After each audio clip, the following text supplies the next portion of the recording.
61 Chapter 61 You're listening at novelfull.audio.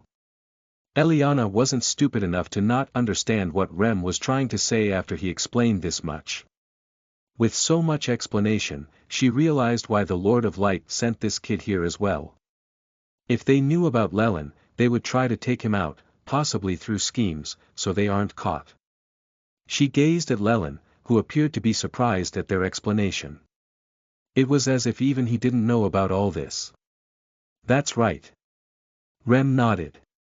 So it's not just that the Lord of Light wants us to train him. He wants us to protect him while also training him, so he is ready when it's time.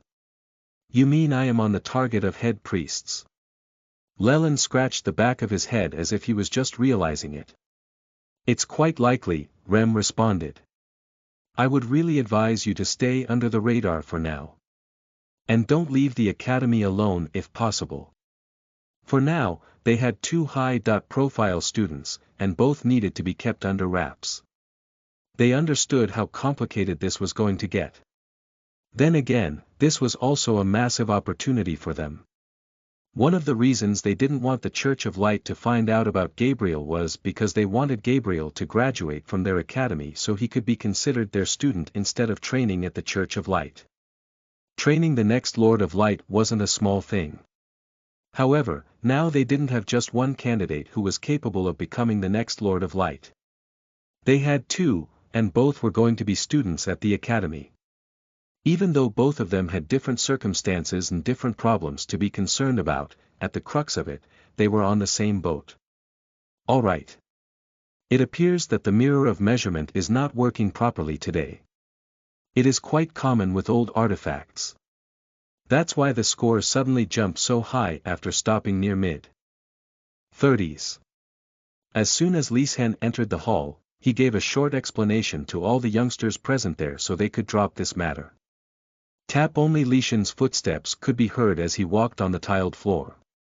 He stopped right before Gabriel. The entire hall returned to silence as everyone was still trying to understand this explanation. Based on our assumption, your real score is 35 for talent and 42 for soul strength, which is quite good, Lisan further explained before patting Gabriel's shoulders. Not bad, kid. It's quite a decent score. Then again, I would like to apologize from the academy for getting your hopes up for no reason at all. Gabriel didn't respond right away. He was still trying to understand if these people really believed that the mirror was defective or if they were lying to make sure this news didn't reach the Church of Light. He believed there was a higher chance of it being the latter option since there was no way he could have such an average talent and soul strength. In any case, it was good for him since both options worked in his favor. As long as the Church of Light was kept out of the equation, his mission here was going to be comparatively easier. Lisan observed Gabriel's expressions, surprised that he didn't see any sadness or anger. He was just told that he had an average talent instead of the score he received, and he didn't even react. Ha ha ha ha. The momentary silence was broken by a burst of loud laughter.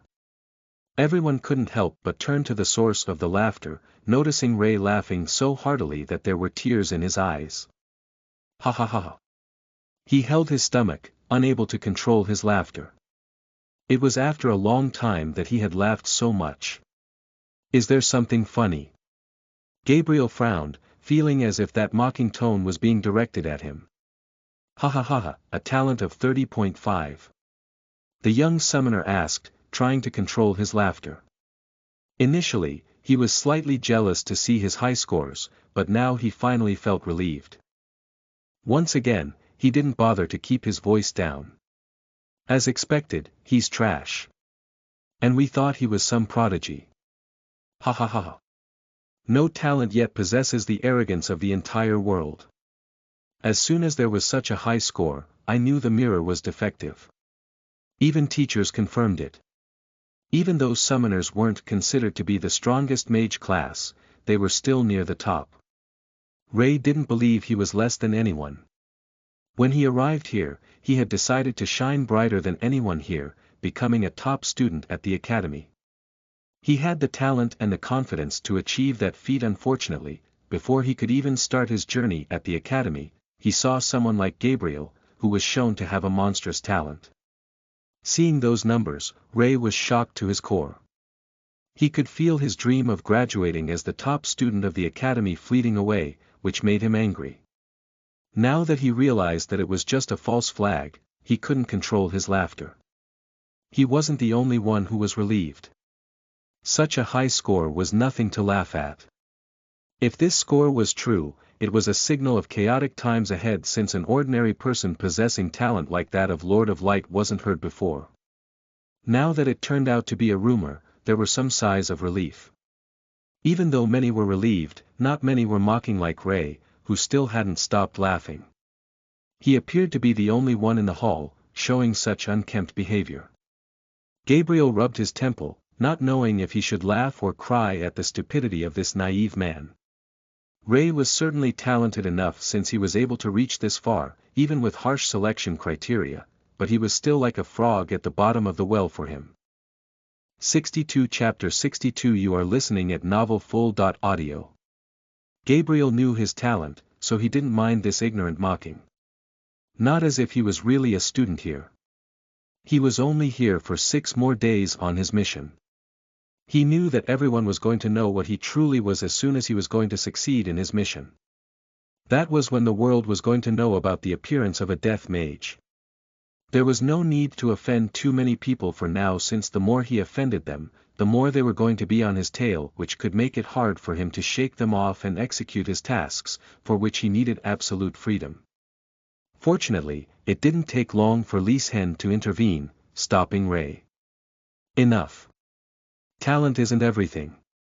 Even people with talent can fail, and even those without talent can go on to become great mages. So you shouldn't judge. Talent is just one factor in the grand scheme of things. Heh, you're just saying that to not hurt his feelings, Ray smirked. You gave him admission because of his recommendation without even checking his talent, and now you have no choice but to let him be. I understand how it works. If he didn't have a recommendation, he wouldn't even be able to reach so far with the tests we went through. Are we done here? Ignoring Ray's entire existence, Gabriel asked Lise Hen. Since they claimed that the mirror was damaged, that meant there was no need to stay here for now. He wanted to leave this place as fast as he could. The faster he was free from Lise Hen's shadow, the faster he could get to work. Right. Since the mirror is defective for now, this exam is cancelled. You're all considered to have passed this exam. We will see what's wrong with the mirror, and when we have an answer and solved the problem, we can measure your talents again. You're all students of the academy now. Come with me, I'll show you where you'll stay. Lise Hen escorted the youngsters out of the hall. Since they had already used the excuse of the mirror not working, it was stupid to let others go through this exam for now. Gabriel wore his left glove again, hiding his aura as he followed the group. On one side, Gabriel left with the group. From another side, Eliana arrived at the hall, just missing the previous group. She stood near the mirror with her hands behind her back. Since you already know about the mirror, I don't think I need to explain what it does. Go ahead. Let us see your talent. Leland rubbed the back of his neck, which was slightly warm. Is it really necessary? Yes, Eliana stated. Fine. Leland walked closer to the mirror and placed his hand over it. Just as Eliana had stated, he didn't need any explanation as to how it worked. As soon as he placed his hand on the mirror, the numbers on the mirror started shooting up. Unlike with Gabriel, whose numbers climbed up slowly at the start, Leland's numbers rose much faster. Within 2 seconds, his numbers had already stopped climbing, revealing his final score. 97, 94, very close to 100. Rem scratched his temple lightly, finding this whole thing somewhat funny. There were 2 students here who scored over 90, and both had the same element. He couldn't help but feel slightly jealous of Eliana's luck. Her house was already considered the strongest house, and now they had 2 students with such incredible talent. Meanwhile, his house was ranked last. He needed these students more for his element, but his luck just wasn't good, it appeared. Out of the two, none shared his element. Congrats on getting another talented student. He congratulated Eliana, who didn't appear too happy. You mean another headache? Eliana clarified. She could see many troubles in her future. Gabriel was brought to the dorms of the House of Light while the other youngsters were taken by Leeshen to their own dorms. As soon as he became a student, he was given his own room and a badge which was proof of him being a student here. He was straight sent to his room after being dropped off near the dorms, being informed that a senior student was going to be assigned to him to show him around and give him a briefing about this place. While waiting for the person to arrive, Gabriel sat on the clear white bed, observing the room. The room in this place was no worse than the most expensive room in the hotel where he had stayed previously. The first thing Gabriel noticed was the bedside table which was resting right beside the king-size bed. There was a small diary placed on the table, right before a pen. He picked up the diary, flipping through its pages to find it completely empty. He kept the notebook back and opened the drawer, wondering if there was anything inside. Unfortunately, the drawer was also empty. It was as if he was the first person who was using this room. Then again, this dorm was so huge that it had thousands of such rooms. It wasn't odd to get an unused room. Moreover, his room was also on the top floor. He got off the bed and walked to the wardrobe in the distance. He opened the wardrobe, noticing pairs of clothing inside the wardrobe. The uniform of the academy. Wearing it on top of my clothes seems like a hassle. And it's not safe to remove the clothes I received with the ancestral staff either, as they help hide my dark aura. But I don't think I'll be allowed to go out without this uniform. Unless. His gaze fell on the ring in his hands as a smile crept up his lips. Since the ring can project a fake look, I'm sure it must also be able to project a fake attire. If this works, things should be much easier from here on. He closed the wardrobe after only taking out a golden robe which was a part of the uniform. He left everything else inside. He walked before a mirror, gazing at his reflection.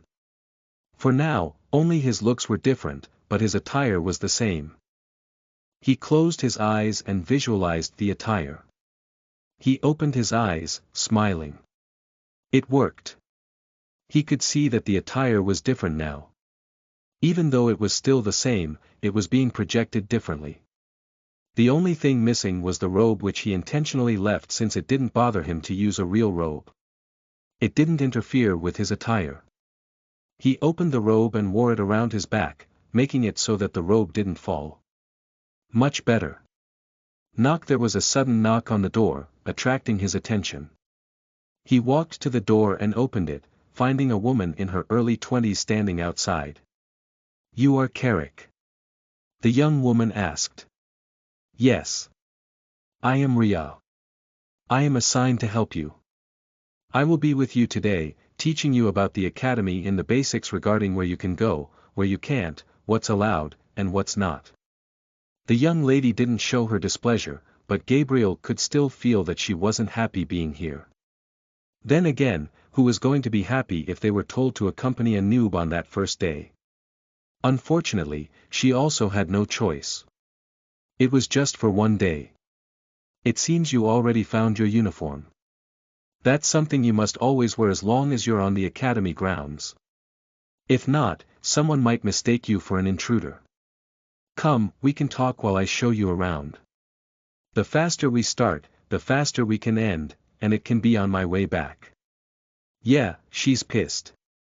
If there was any doubt before in Gabriel's mind, it was gone now. He shook his head lightly before leaving his room. He closed the door behind him and followed the young lady. Ria showed him around the dorm first, telling him about all the important places, including where to go if he needed permission to go out late at night or where to go when he had some problem.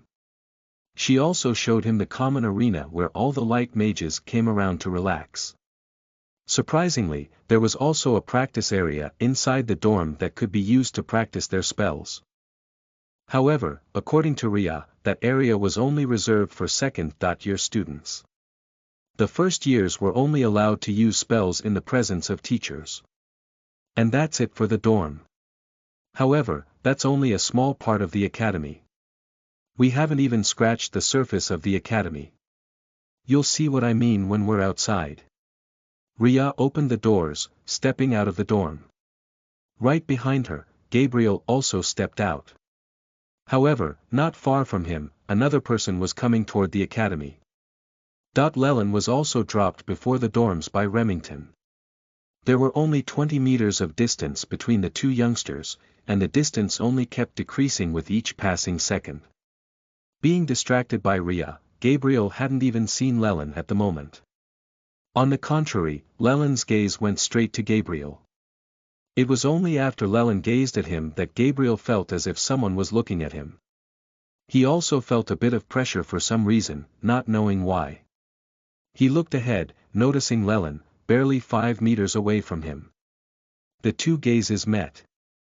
63 Chapter 63 You are listening at novelfull.audio.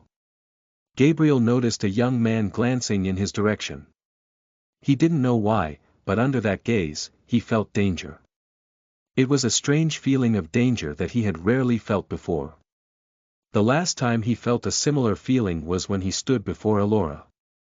However, that feeling of danger this time was even more intense. Llewellyn's lips crept up a bit, forming something akin to a smile yet not quite. He walked past Gabriel like a stranger. As the young man walked past him, Gabriel momentarily looked back. He only saw Llewellyn leaving. Unlike him, Llewellyn wasn't looking back. Was that guy a teacher? He asked Rhea. Even though Llewellyn appeared too young to be a teacher, after seeing Eliana, he couldn't be sure of anything. Moreover, this feeling of danger. It could certainly come from a strong teacher. If that was the case, it could explain why he felt that danger. Rhea also glanced back at Llewellyn. Nope. I've never seen him before. He should be a new student just like you. Someone will be assigned to him to show him around. We don't need to worry about him. A student. Then what was that feeling? Even though Llewellyn didn't glance back at Gabriel after walking past him, that was only for a moment. Not long after Rhea and Gabriel stopped looking at him, Llewellyn turned around. His gaze seemingly rested on Gabriel's hands. Quite interesting. And this is the dorm of the water mages. With that, we've covered all the boring parts of the academy. The dorms. As a light mage, you aren't allowed to enter these dorms. Only the images of these elements can enter these places. So make sure you don't enter even by mistake if you don't want to be punished. Rhea and Gabriel stood before a beautiful building which was no less than the one that housed the rooms of the Mages of Light. Gabriel was shown the dorms of all the elements, which weren't too far from each other. I will keep that in mind. Gabriel didn't think he needed to worry about such things in any case. The person he wanted to kill shared his element of light. So he didn't need to sneak inside the dorms of other elements. It made things a bit easier for him. Now, let's get to the interesting parts of the academy, which are even my favorites. Until now, Rhea appeared to be bored and irritated, but as she talked about her favorite places, she seemed much more pleased. It made Gabriel wonder just what the place was. Rhea soon brought Gabriel to the place she talked about, which appeared to be a giant tower made from pitch-black stones. Tower of Challenges. Rhea placed both her hands on her waist as she stood proudly before the tower, making Gabriel wonder why she was so proud. She was acting as if she made the tower herself. What was for her to be proud about? On observing the tower further, Gabriel was able to see a bunch of names carved on the majestic tower. There were 10 columns of names on the tower, starting from the top and coming to the bottom. In essence, there were over 1,000 names in each column. What are these names? Gabriel inquired. They are the names of the highest scorers in the tower. Rhea smiled. This tower is my most favorite place in the entire academy. It's where we come to challenge ourselves to see where we stand compared to other students at the academy. Each student goes through the same set of challenges according to their element. The farther one can climb in the tower, the higher their scores. And if they score high enough to get on the rankings, their name appears on the tower at the appropriate ranking. In total, there are 12,000 names on the tower at the moment. And those 12,000 aren't all current students. This is the all-time rankings, so even the ones who manage to graduate have their names on the tower as long as they aren't pushed out of the rankings. Do you have your name there?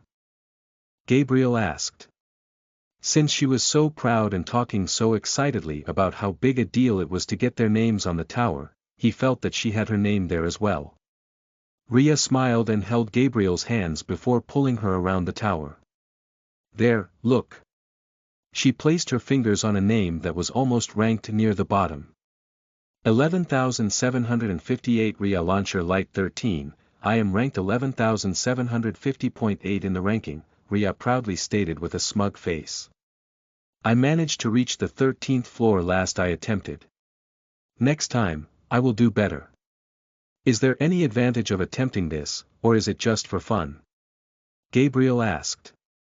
It was certainly a fun activity to compare yourself to present and past students, but other than that, he didn't find anything special in all this. Of course, there is something special. The person who can manage to get in the top 10 of all-time rankings is given the key to the academy. In essence, they are like unofficial teachers. They can go anywhere and do whatever they want, no one can stop them. Moreover, the dean will personally train them. Unfortunately, it's not easy to get in the top 10. The last time it happened was over a decade ago. Since then, no one even managed to enter the top 100, let alone top 10. There are also some rumors that the top floor contains a really mysterious treasure. No one knows what that is since no one managed to get so far in the history of the tower's existence. The farthest one went was the 90.9th floor. Rhea stepped back a few feet, gazing at the top of the tower where a name was etched at the peak. 1 Axion Lumen Light 99, the first ranker in the tower. Lord Axion. He went on to become the Lord of the Church of Light after graduation. It was said that it was under his leadership when the Church of Light destroyed the Church of Darkness. He was also from the royal Lumen family. He is considered to be one of the most glorious Lord of Light. Even after 1,000 years, his achievements are said to be unmatched. Gabriel also looked at the name of Axion, but his attention was soon distracted by the second name on the list. 2 Chin Elisi Darkness 99, Elisi.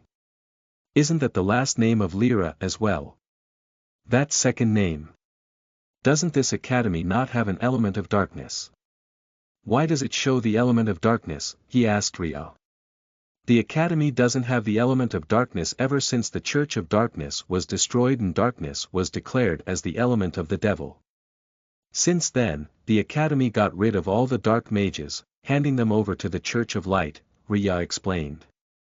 As she had been at the academy for over a year, she knew quite a lot about the academy. All those questions that Gabriel was asking now were asked by her when she was new as well. All the dark mages of the academy were killed by the Church of Light. And the academy didn't save them. They were their students. The academy just handed them over to be slaughtered.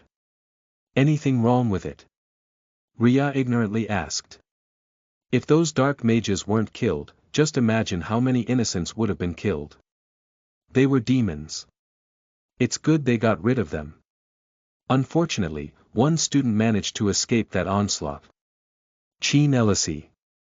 The second ranker. Yeah. He was a third-year student at that time. In fact, he reached the 90.9th floor while being a third-year student, which was an achievement that was never accomplished before. At that time, he still had one more year to become stronger and attempt the tower again. Everyone was sure that Chin Elisi was going to be the first person to reach the top floor. Fortunately, before he could, the Church of Darkness was destroyed. I can't even imagine what disaster it would have been if that demon had received the mysterious treasure on the top floor. Fortunately, he was stopped at the right time. Too bad before he could be killed, he ran away. 64 Chapter 64 You are listening at novelfull.audio. What happened to him after that? A man with a similar last name as Lyra had his name on the rankings. Not only did he have his name there, but he had almost clenched the first place before he had to leave the academy. This only went on to show how strong that person really was. Gabriel couldn't help but wonder just what was that man's relationship with Lyra. Was he her ancestor? That could definitely explain how Lyra was so talented in the ways of magic, despite never coming to the academy. Then again, she said that she is the only dark mage left. So her family. She might be the last person from the Elysee family of the House of Darkness. I've no idea what actually happened to him. He was most probably caught and killed by the Church of Light. It's none of our concern. Even though Rhea didn't know what happened to Cheen, she wasn't interested in knowing either. For her, it happened a really long time ago. And most of the remnants of the Dark Mages were killed by now. Just remember this tower. Getting your name here should be your goal in the coming years. Getting their name at the tower is the legacy that the students here try to leave behind, to compare themselves with the strongest of the strongest. Come, let me show you another place. Rhea tapped the shoulders of Gabriel, who appeared to be immersed in reading the top names on the tower. Following the tap of Rhea, he came out of his daze. He started following Rhea, realizing she was finally going in the direction he was really interested in. It was the direction where the Museum of Elements was supposed to be. The Museum of Elements was also known as the most secure place in the entire academy. Even the students' dorms weren't as secure, and why shouldn't it be? The museum wasn't just an ordinary museum. It contained many special artifacts that many people were after. Moreover, the museum also contained the ancestral staff of darkness, which was the holy grail for the mages of darkness. The academy didn't want to take a risk with something so precious. Outside the museum, there were mages of earth who could sense even the slightest of movement on the ground. There were also mages of wind assigned outside the Museum of Elements to capture any enemy that tried to use the winds. The entire museum was surrounded. And even when students were taken inside to show them around, it was the rule to have them be accompanied by at least 3 teachers.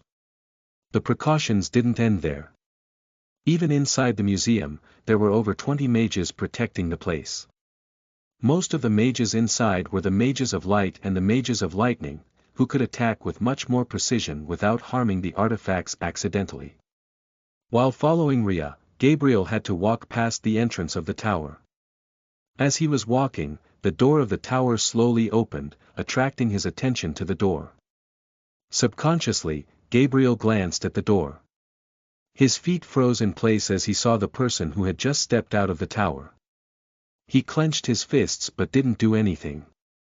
It was a blue-haired girl who had just come out. It was the same girl he spent most of his life with. It was also the same girl who had backstabbed him when he was at his weakest. Even now, Gabriel couldn't forget that feeling of being backstabbed.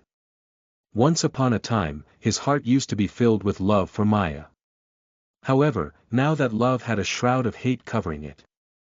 He hated her. He hated her as much as he possibly could. If only she had listened to him. If only she hadn't attacked him.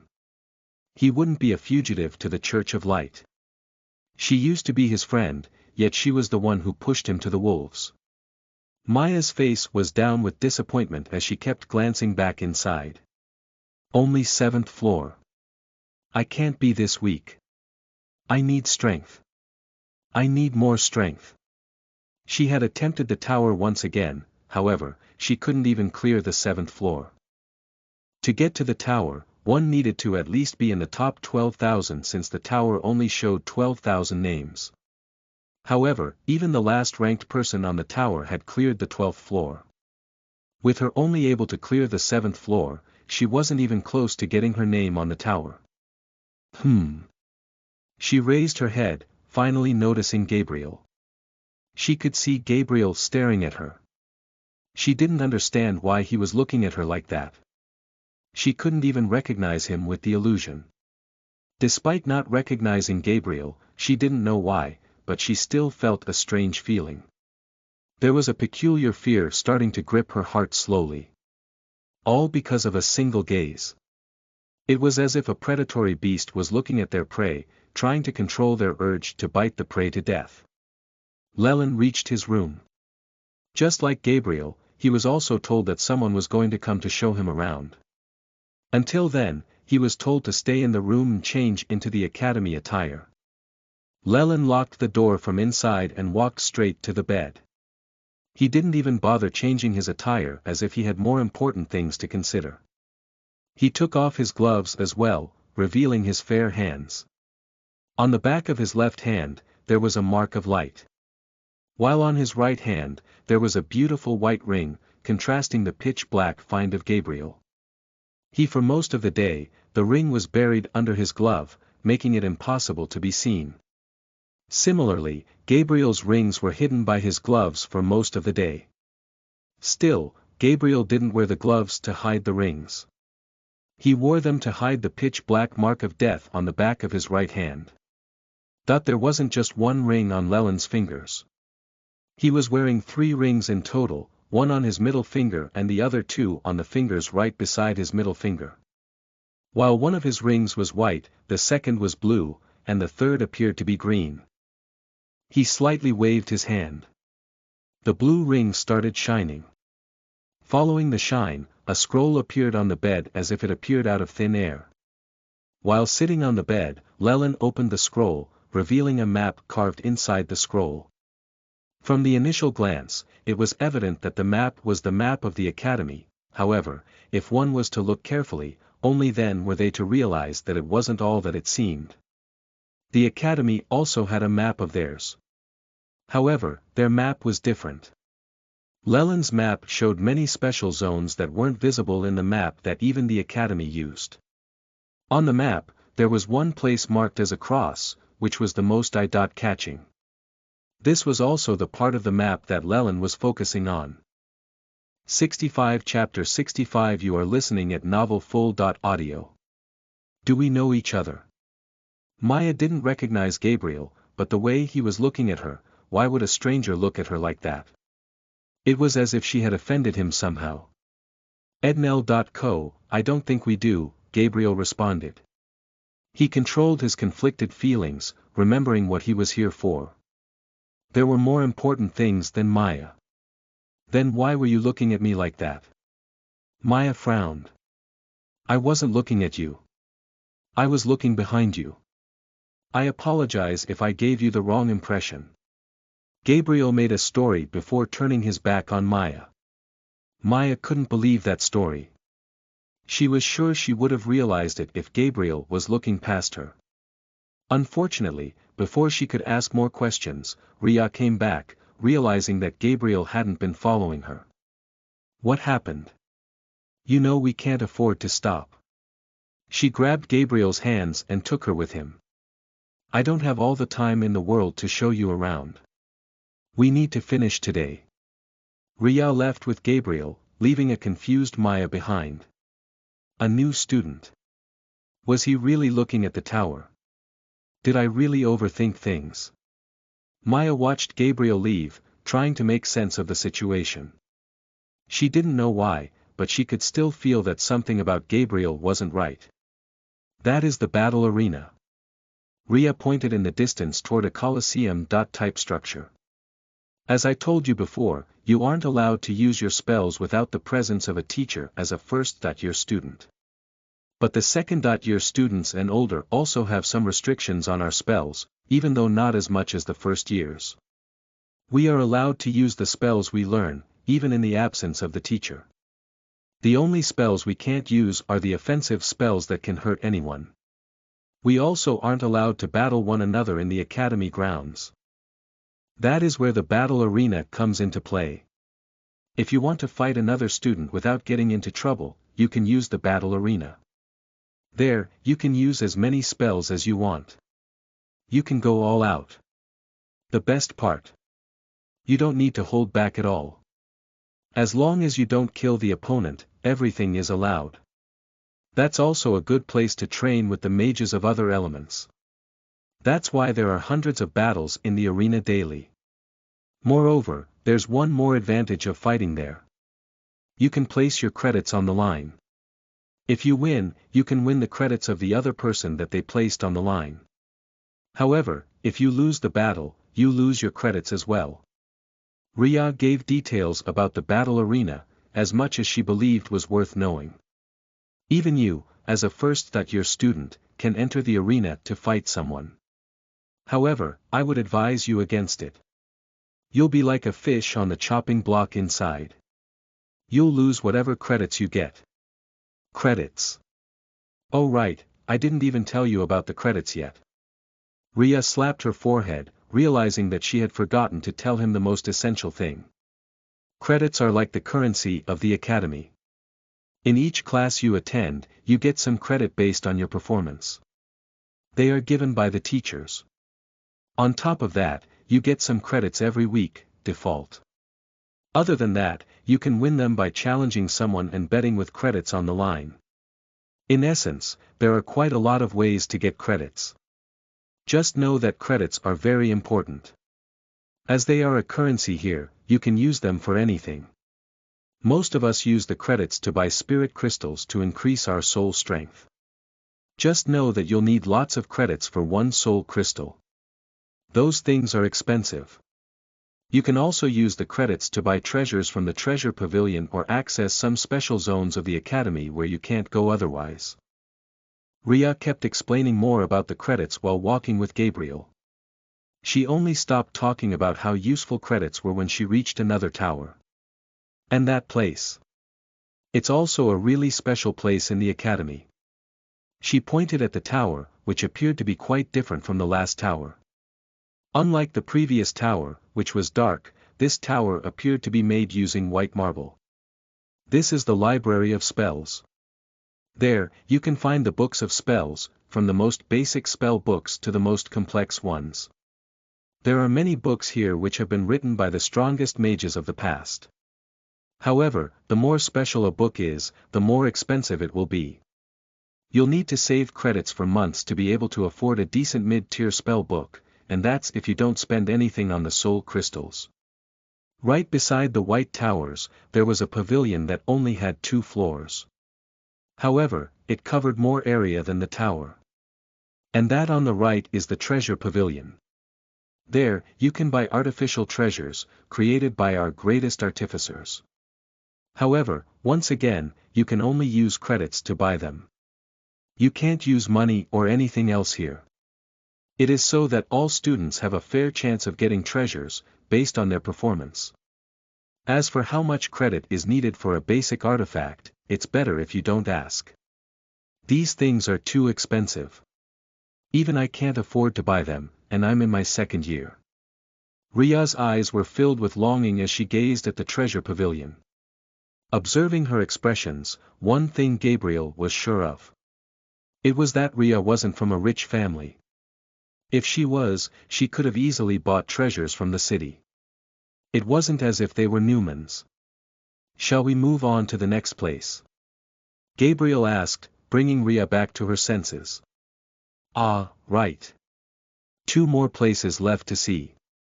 Ria brought Gabriel to another place. It was a small building, only having 4 floors. There was a sign outside the building which read, Mission Pavilion. I told you there were more ways to get credits. One of those ways is the mission hall. Many missions are posted in the hall for the students to complete. Some of the missions are posted by other students, while some are posted by teachers. If you complete a mission, you get points.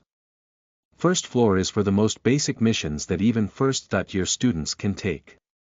The 2nd floor can only be accessed by the 2nd year and above.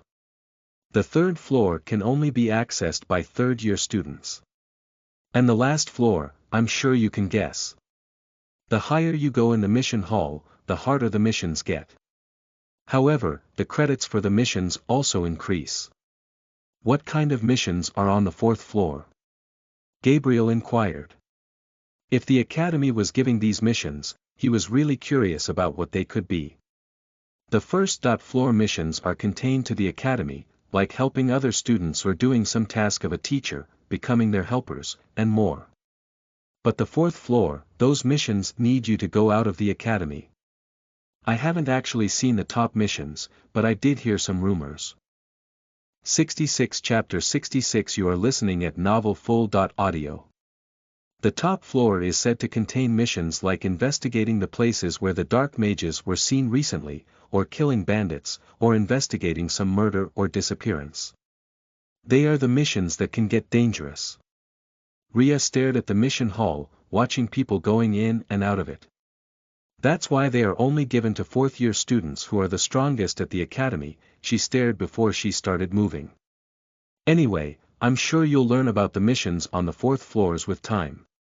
Let me show you the last place worth mentioning. Gabriel didn't even need to guess what the last place was. He could already see a glimpse of the Museum of Elements. That place was like a beautiful castle. Throughout the place, Gabriel had noticed many guards. But as he got closer to the museum, he realized just the extent of the security of this place. It was like a fortress. Even Ria wasn't allowed to take him within 50 meters range of the Museum of Elements. And that's the last place on our itinerary. The Museum of Elements. This is as far as I'm allowed to take you here. You can't go farther without a teacher accompanying you, Ria explained before glancing in the direction of Gabriel. She noticed him looking at all the guards. Gabriel was taking stock of the guards, but Ria misunderstood him, thinking he was just surprised to see so many guards here. You might be wondering why there are so many guards here. Actually, there have been some attempts in the past. The Museum of Elements contains some really powerful items that the Academy doesn't want to lose. That's why this place is made so secure. What kind of items? Gabriel asked, despite already knowing the answer to the question. I'm sure you'll see when you are taken inside. I think the teachers will be able to describe those things better. Just know, those things are a part of history. A much darker history. It's better if they teach you about it. Anyway, that's enough for the day. Ria refused to explain anything about the items inside, leaving those things for the later. She had fulfilled her part. The sun had already started setting by the time they were done exploring the academy. Ria took Gabriel back to his room. Best of luck for the future, kiddo. After wishing Gabriel luck, Ria left. Gabriel also closed the door after she left. He removed his illusion, dropping to the bed. The day had been tiring, but it was also very productive. Now he understood the academy better, especially the Museum of Elements. Now he knew what kind of security that place had on the outside. Moreover, Ria also told him that within the next few days, they were probably going to be taken inside the museum as their first lesson became they were to be taught magic. It was so they understood why it was important for them to learn. That was the best piece of information for Gabriel. If he was taken there, he could also see what kind of security that place had on the inside. Moreover, if there was an opportunity, he could take the items right there. Gabriel laid on the bed, looking at the roof. There was a room right under his room where Leland was staying. The two prodigies of the academy were given rooms on different floors, yet their rooms were so close to each other. Unlike Gabriel, Leland didn't leave his room. He was also assigned a second-year student to show him around, but he just refused, saying he didn't need any help. He spent his entire day inside his room. Just like Gabriel, Leland was also lying on the bed. His eyes were closed, yet his mind was as active as it had ever been. The old-looking scroll laid right beside him. 6 days. Gabriel muttered. Only 6 more days. I'm close. I can't fail after coming this far, he said. However, at the same time, there was another person who spoke the exact same words. Failure is not an option. Leland slowly opened his eyes, glancing toward the window. It's time we end it once and for all. 6 days. I wonder if the kid can really succeed. In another place, a young man was gazing at the moon, sitting on his balcony. If anyone can succeed, it is him. The one with the origin element. Lyra also waited in a forest near the royal city. She hadn't left the place, even after sending Gabriel. She was ready to come to his rescue if there was a need, not caring about the outside.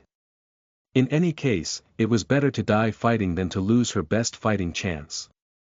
She sat near a pond, gazing at the reflection of the moon in the pond. Gabriel sat up after resting for half an hour. He picked up the bag that was given to him by Lyra. He opened the bag, finding the small bag filled with soul crystals. There were supposed to be around 50 soul crystals, which was like a considerable amount of wealth in the academy since an ordinary mage could only use one of them in a day. Amidst the soul crystals, there was also a small gem that was given to him for emergencies. It was an orb that could alert Lyra when he was in danger. He pulled out one of the soul crystals and closed it in his fist. Moreover, he didn't want to waste an opportunity. He was technically in the backyard of the enemy. He needed more strength. Only by strengthening his soul with the soul crystal could he unlock more spells from his grimoire of darkness. Also, a stronger soul allowed him to use more powerful spells of light. Gabriel closed his eyes and started absorbing the soul energy from the soul crystal, as he was taught by Lyra. Surprisingly, it was even easier than he had assumed. It was no different than just letting the energy freely flow inside his body. There was no obstruction. Within 20 minutes, he had absorbed the first soul crystal. He slowly opened his eyes. This takes an entire day. It was so hard to believe that he absorbed something in 20 minutes that other mages took an entire day to absorb. Then again, he also knew that it was easier for him because he was a prodigy with a soul strength of over 100.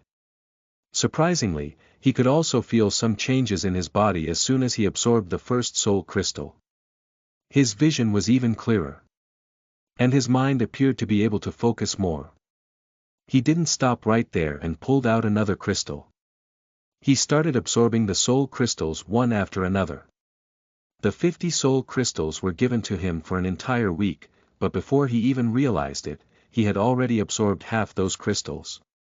If anyone knew that a man had absorbed 20.5 soul crystals in a night, it could easily create a commotion. Even Lyra hadn't expected that range after all. Lyra thought that Gabriel could only absorb 5 or 6 crystals in a day, not 20.5. And even then, Gabriel didn't feel tired. His soul strength had jumped by leaps and bounds within a few hours. However, he also felt a bit drunk by that sudden increase in soul strength. He felt tired. If he wanted, he could absorb more, but he decided to stop for the day since his head had started getting dizzy. He closed the small bag, keeping it on the table before dropped on the bed. He didn't even realize when he fell asleep. It was just so fast. As Gabriel slept, he didn't realize that his ring was shining slightly. Carrick. Come on. Where are you hiding? Don't trouble your mother like that. It was unclear how long it had been since he fell asleep, but Gabriel found himself in the middle of a dream. He could see his reflection in the mirror, near which he was hiding. He looked like he was only 7 years old. The face was completely identical to how he looked when he was young. There you are. A woman came up to him and picked him up in his arms. Little boy, why do you trouble your mother like that? You know good princes don't trouble their mothers. The woman hugged him. Strangely enough, her face was different from the mother he knew. He didn't understand why this woman was calling him her son. 67 Chapter 67 You are listening at novelfull.audio. A mysterious woman was hugging him, and Gabriel couldn't even recognize the woman. It was his first time seeing that woman. And why was she calling him her son? He found the entire thing really strange. Unfortunately, this was just the beginning of strange. Carrying him in her arms, the woman walked out. As the woman carried him in her arms through the hallway, he noticed the guards respectfully bowing to her. They had the utmost respect on their faces. The woman brought the little boy to a glass door. Through the glass door, he could see that on the other side, there was a balcony. A middle-aged man stood on the balcony, carrying a serene aura. The man had both his hands on the balcony, looking into the distance. There was a beautiful golden crown on the man's head which appeared very heavy yet not at all uncomfortable. Two young men stood on each side of the man, donning a beautiful armor that was versatile yet carried a strong defense. One of the two young men noticed the woman in the back who had a child in her arms. The man hastily opened the door for the woman. "Your Majesty." The other young man also turned around. "Your Majesty." The middle-aged man was the last to turn around. "There you are," a beautiful smile graced the lips of the young man. "Why are you carrying him? He's the prince and the future king of this empire. He can't show weakness, especially on his birthday. Let him walk on his own. King of Empire. What is this dream? It's so weird." Gabriel was placed on the ground, yet he remained confused. He walked to the edge of the balcony, standing right beside the middle-aged man, only to be amazed. There were millions of people standing down, cheering for him. "Carrick, look at them. They are our people. They are our citizens. They came here to wish you for your birthday and to catch a glimpse of you. Aren't you going to thank them?" The middle-aged man chuckled. "Come, do as your father does." The middle-aged man started waving his hand proudly. Gabriel also did the same, still trying to make sense of this dream. He was sure he had never seen these faces in his life. He wondered if it was his subconscious desire to be a king, and that's why his mind was showing this dream. He didn't have any luxuries in his life. In fact, he hadn't even seen his father. His family was incomplete, and even his mother left when he was too young. To him, it made sense if his mind was showing his subconscious desires. And since he had memorized the name of Carrick and heard about his past, it also made sense that Carrick's name was being used for him. "Ha, a dream where I can become the king. Too bad it can never happen in real life." Since he couldn't experience it in real life, he decided to at least enjoy the dream. He observed the faces of the citizens and waved at them. However, the sky soon turned dark. The wind started flowing faster, even getting colder. Everything started getting dark, including the faces of all the citizens. Only their eyes could be seen. However, those eyes didn't have love in them. They were filled with hate as those eyes looked at him. "Demon! Demon! You should die as well. Why are you still alive? You devil! You should burn in the flames of hell." The cheers initially went silent before they turned into screeching curses, all coming in their direction. "Ha!" Gabriel frowned, turning to his right. The middle-aged man wasn't there anymore. It was as if he had disappeared. "Brother!" A voice came from the back, attracting his attention. He hastily turned around. However, all he saw was a young girl who had her hand missing, most of her body was burned, making it hard even to recognize her face. "Brother, why did you eat my soul? Why did you kill me? Son, answer her." Another voice came, making him raise his head, but this time there was only a headless body that he saw. The headless person was still wearing the same attire as the woman who had called him son, but those clothes were covered in blood. "Answer her. Why did you hurt us? Why did you hate us? Why couldn't you let us go? Brother, answer. Why? Why, son? Why?" The questioning voices kept getting louder and louder as the two figures moved closer to Gabriel. He subconsciously stepped back, but there was no way back. One more step and he was going to fall. "Why couldn't you die instead? Why did it have to be us? Why didn't you stop it? Why?" The mutilated bodies kept getting closer and closer. Gabriel tried casting a spell to protect himself, but it didn't work. None of his hands had the mark of elements. He didn't have the ring either. There was no grimoire. He was no more than an ordinary human at the moment. The two bodies stopped right before Gabriel before asking once again. Why? Why didn't you die? You should have died.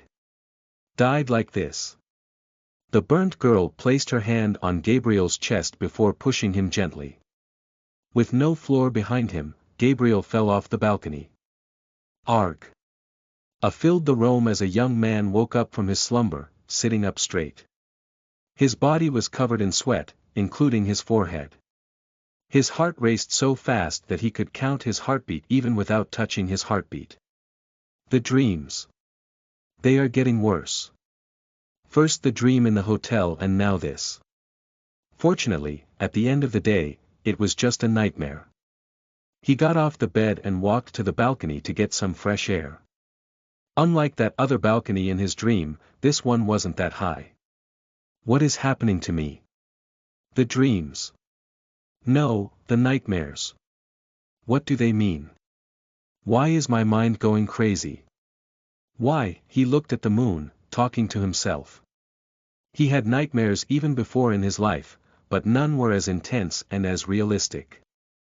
Moreover, these nightmares made him feel really bad on the inside. He didn't know why that was the case. Even when he was up, he felt somewhat sad in his heart for some reason. It was as if there was some unexplainable sadness in his heart. As he lowered his gaze, he noticed a young man walking toward the dorms.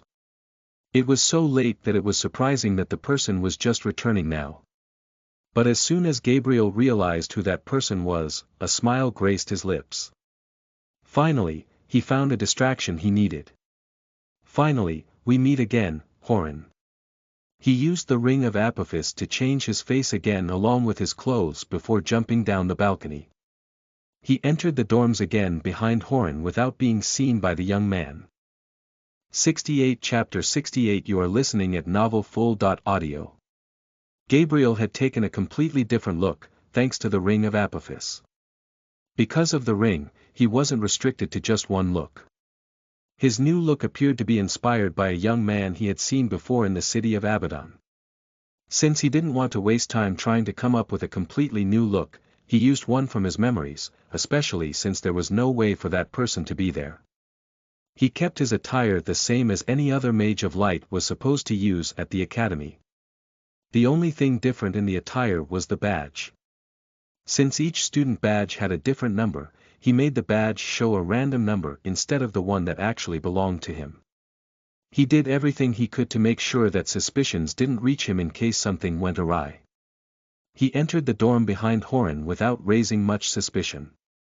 He even maintained a safe distance of 5 meters while keeping his footsteps silent as he followed the young man. Even though it was so late at night, he could still see some students walking in the hallway. Most of them appeared to be senior students.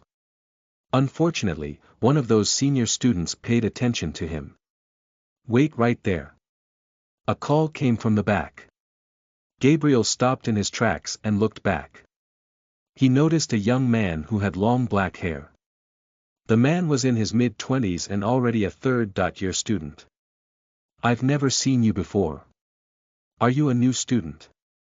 Gabriel didn't want to lose Horan, but he also couldn't ignore a senior at a time like this. I'm a new student.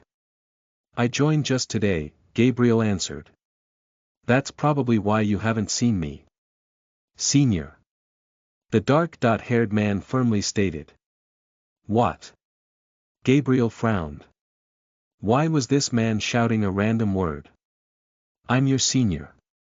You should call me senior when addressing me. I didn't hear senior in your statement. You think you can answer me like I'm your equal? The man started scolding Gabriel, wasting even more of his time. If the man's intent was to frustrate Gabriel, then he was succeeding. Not only was the man wasting his time, but he was also scolding him. Fortunately, Gabriel didn't lose his calm. I apologize, senior. I am new. I'll keep that in mind from now on. Oh, a new student. Did no one tell you the rules? What are you doing out here so late? First day and you're already breaking the rules. Why aren't you in your room? Just my luck. Even Horan should be a first-year student, but this idiot just had to stop me. Being interrogated in the middle of the hallway while Horan kept going farther from him was frustrating. However, Gabriel couldn't do much else other than answer. I was in my room, but I dropped something while standing on the balcony. I had to go out to retrieve it. Senior, can I go back? The man opened his lips, but before he could speak, a shout came from behind. Roy, what are you doing there? Come fast, we're going to be late. The man looked at the source of the voice, gazing at another third-year student standing near the entrance, gesturing for him to come. I'm coming. The dark-haired man responded as he started walking to the man, but not before warning Gabriel. Next time, don't roam out so late. Himself going out so late, but scolding me for the same. What an idiot, Gabriel muttered under his breath, watching the man leave. Ah, right. Horan. He looked back, wondering if it was too late. He started chasing in the direction Horan went in. Fortunately, at this time, Horan hadn't reached too far. Horan had just started climbing the stairs. Gabriel also went up the stairs. Fortunately, he was able to catch up to the young man, never truly losing him. Horan stepped into the hallway, which was on the floor right beneath Gabriel's floor. It was the same floor where Leland was also staying. Surprisingly, the room of Horan was also right beside Leland's room. The two were technically neighbors. Horan stopped before his room. He opened the door with the key he was given and stepped inside the room, closing the door from inside. At the moment, there was only Gabriel in the hallway. He stopped before Horan's room and checked his surroundings once again. After making sure no one was there, he used the ring again. He changed his attire, making it appear like the attire of the mages from Element of Flames. When he first received the ring, even he hadn't expected that the ring was going to be so useful. He was literally the Lord of Disguise with the ring on his fingers. He changed his looks, making him appear like Jan Rainey, the young man from the Rainey family who seemed to be the leader of Horan's group. If there was any person that Horan was going to allow inside his room without making much noise, it was Jan. The only thing he did differently in his disguise was to leave the badge. He didn't show a fake badge since he didn't know the number of the badge which was used by Jan. Instead of using a fake one and making Horan suspicious, it was better to use none. After preparing his new look, he knocked on Horan's door. Horan had just taken off his robe when he heard the knocking on the door.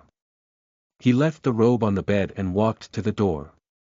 Who could be here at this hour? He opened the door. His eyes widened as soon as he saw Jan standing at the door. Brother Jan. Come inside fast before anyone sees you. Horan grabbed the hands of Gabriel and pulled him inside his room. After bringing Gabriel inside, he peeked outside to make sure no one saw him. He sighed in relief. What are you even doing here? Do you know how dangerous it can be? You can be expelled, even if you're from the Rainey family. If you needed something, you could have waited till tomorrow. He closed the door and turned around. However, as soon as he turned around, his face turned pale. Jan wasn't standing behind him. Instead, it was Gabriel. Gabriel had removed all his disguise, returning to his real form. Now that he was here, he wanted Horan to see who it was. Horan was so shocked that no voice came from his throat initially. It was as if he had lost his voice in shock. Before he could find his voice and react, Gabriel appeared before him, holding a wooden bat in his hand that he had picked up from the room itself. The bat came swinging, straight hitting Horan's skull. Thud, the smack sent Horan flying through the room. His head bled as he crashed on top of the table. The whole debacle was very loud, but still, not even a shred of voice got out of the room. From what Gabriel was told by Rhea, all the rooms in the dorms were made soundproof. No matter what they did inside, it wasn't going to trouble the people in the surrounding rooms or outside. I must say, I see the appeal of the bat. I understand why you used it to attack me. Gabriel glanced at the bat in his hand, smiling devilishly.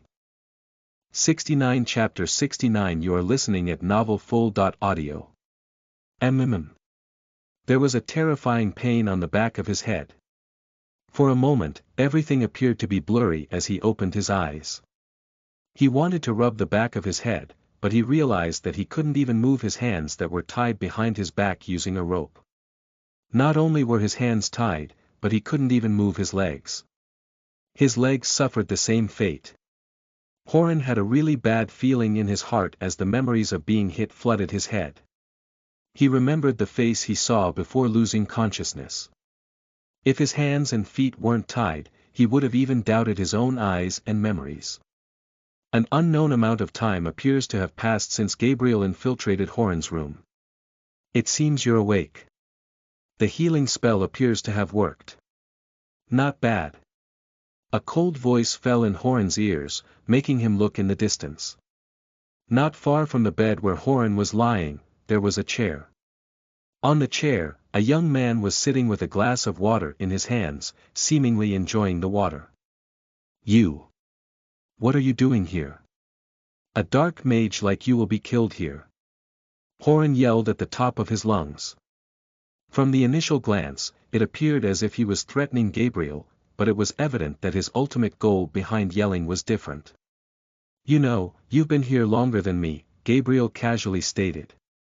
You should know that no matter how much you yell, your voice isn't going to get out of this room. If I were you, I would have saved my energy. We have a long night ahead of us.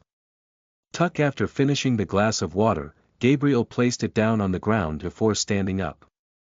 He walked to the door of the balcony, moving the curtains aside.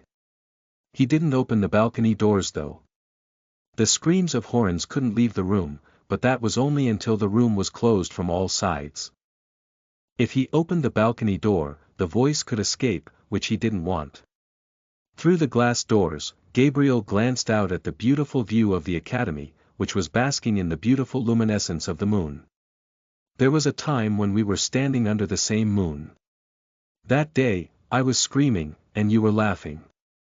And today. Look, Gabriel. I didn't want to kill you. I had lost my sense of reasoning in anger. I don't mean to do it. You don't take that to heart. Moreover, you're still alive, so there's no loss. You can't kill me for such a small mistake. If you do, you'll be vilified for an eternity. If you kill a student at the academy, you'll make the academy your enemy as well. Listen to me, and free me. We can forget what happened between us in the past. I'll also help you get out of this place. I promise. No one will hurt you. It's my promise. Seeing his own life in danger, Horan started speaking whatever he could to get out of this situation. In the same breath, he asked for forgiveness, apologized, issued a threat, and offered to help. If I kill you, I'll be vilified for an eternity. Gabriel repeated the statement, seemingly amused. You are insignificant at this point in time. I'm already vilified as a demon. Even if I kill you, nothing will change. I can help you. I can tell the world that you didn't do anything. You can return to the normal life. I know people who can help you. Horan stated again. You will help me. Gabriel turned around. As he started walking toward Horan, only the sound of his footsteps could be heard. Yes, I will help you. You're right about it. Only you can help me. Gabriel smiled devilishly, stopping right before the bed. Only you can. Sure, I know people in the Church of Light. They can help you. They will allow you to live. No one will hurt you. You can trust me. Horan hastily replied, slightly amazed that Gabriel had fallen for his bait. Inside his heart, he only laughed that Gabriel was still an idiot like before. Help you? You bastard, you think you deserve help. Just let me get out of here once, and then I'll show you. I'll make you worse than a dog with the Church of Light and the Academy of Elements at your tail. You've managed to enter this place, but you won't leave alive. Come. Come free me. Allowing me to live. Church of Light. That's not the help I need. I need a different kind of help from you. You don't need help with that. Then what? Ah, I get it. You are tired of this life of being a demon and need my help to give you freedom from this life of sin. You want me to free you. If Horan didn't have good control over himself, he would have been laughing out loud now. He couldn't believe that Gabriel didn't come all this way to live. Instead, he came here to die. And he wanted him to kill him. I neither need help in living nor do I need help in dying. I need help with something else, Gabriel clarified. Not that either. Then what help? Horan grimaced.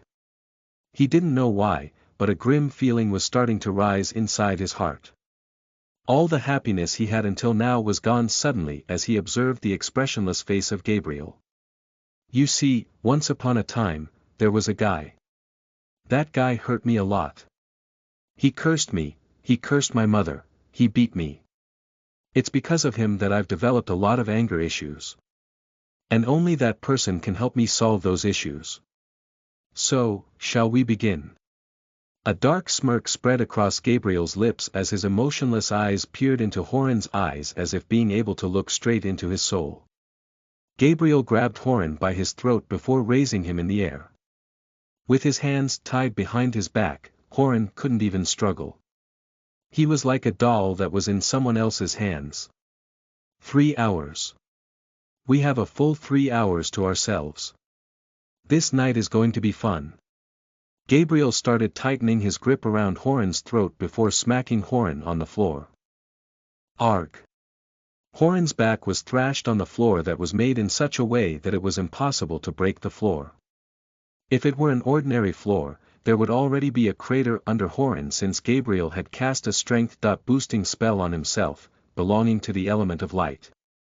There was so much force behind his thrashing that Horan's shoulders were dislocated right away, making him scream in pain. Don't cry so fast. We are just getting started. Gabriel smiled. I won't give you such an easy death, my dear friend. We have 3 hours. 3 full hours. Gabriel picked up the wooden bat again. 3 hours of breaking you and then healing you, so I can break you again. You took everything from me. It's only fair I take my sweet time, isn't it? Smack. 70 Chapter 70 You are listening at novelfull.audio. Gabriel swung the bat once again, hitting Horan's head. The pain made Horan scream. Unfortunately, the screams didn't get him any mercy. Instead, they were like the melody of the most beautiful song for Gabriel that he had wanted to listen to for a long time. While Horan was already screaming in pain, Gabriel stomped on his knees, not giving him even a moment to breathe. Another smacking came, but this time, Gabriel swung the bat straight at the face of Horan. He wanted to give Horan as much pain as he could, and this was just the beginning. Gabriel kept hitting Horan, making him roar more and more. First, Horan cursed Gabriel, then he asked for forgiveness, then he cursed again. No matter what he did, he didn't receive any mercy. His throat had already gone hoarse from all the screaming. The beating only stopped when Horan lost his consciousness. The floor and his clothes were already covered in blood. His face was swollen, and even his nose was broken. If one were to look at Horan, they would have had a hard time even recognizing who this person was. After Horan lost consciousness, Gabriel stopped beating him and tossed the bat away. He cast a healing spell on Horan, noticing his breathing had become faint. Don't worry, Horan. I won't let you die that easily. Even gods can't take you from me tonight until I allow them. While the healing took effect, Gabriel started checking around the room, trying to see what else there was. It didn't take him long before finding something that brought a smile to his face. He noticed a fruit tray on one of the tables, filled with apples. And in one of those apples, there was a sharp knife stabbed. Gabriel picked up the knife and pulled out the apple from it. He kept the apple back in the tray before picking up the entire tray. He walked back to the chair where he had waited before and started savoring the fruits while waiting for Horan to gain consciousness. Right next to Horan's room there was Leland's room. However, there was no one inside the room. The room had been empty for a really long time. It was late at night, yet Leland wasn't in his room. Before Gabriel arrived on the floor, Leland had already left his room. By now, he was already standing not too far from his destination. Surprisingly, he was also looking at the place that Gabriel was interested in. Leland stood in the distance, looking at the Academy Museum. He made sure to keep enough distance so that he wasn't noticed by the guards. In fact, somehow, he managed to avoid being seen coming here at all. So that's the place. Horan once again regained his senses. However, he didn't dare open his eyes this time. He was sure that Gabriel was still inside the room, waiting for him to wake up so he could torture him once again. If Gabriel found out that he was up, he was going to be in trouble. He still hadn't forgotten the terrifying pain that he felt from the previous beating. He didn't want to go through it again. The only way out was by pretending to be unconscious. He didn't make even the slightest movement. He even kept his breathing stable. Just as Horan had started thinking that he could fool Gabriel until it was morning, he heard the words that made his face go pale. "You know, Horan, your heart always betrays you. You know, I used to think that you didn't have a heart. But now I'm grateful that you do." Gabriel took the last bite of the apple before he stood up, carrying an apple. "Funny, how we come full circle. At that time, you had the knife. And now I do. Let's see. Let's see how much blood a person can afford to lose before even healing can't heal them." Gabriel stabbed the knife on Horan's right shoulder, making him yell like a dying pig. He didn't forget to twist the knife, just like Horan had done, giving him the real pleasure of the pain. He pulled out the knife and stabbed the knife in Horan's elbows, which sent a jolt of current down his body. Next came the turn of his knees. Gabriel stabbed right in the middle of Horan's kneecaps. Throughout the process, a subtle smile remained on his face. Who knew revenge could be so satisfying? If I knew, I would have come here faster. Still not too late. We have more than an hour for our party. Don't we? Stab. He stabbed the other kneecap of Horan as well. Horan roared in pain so much that he even lost his voice. His face was filled with tears.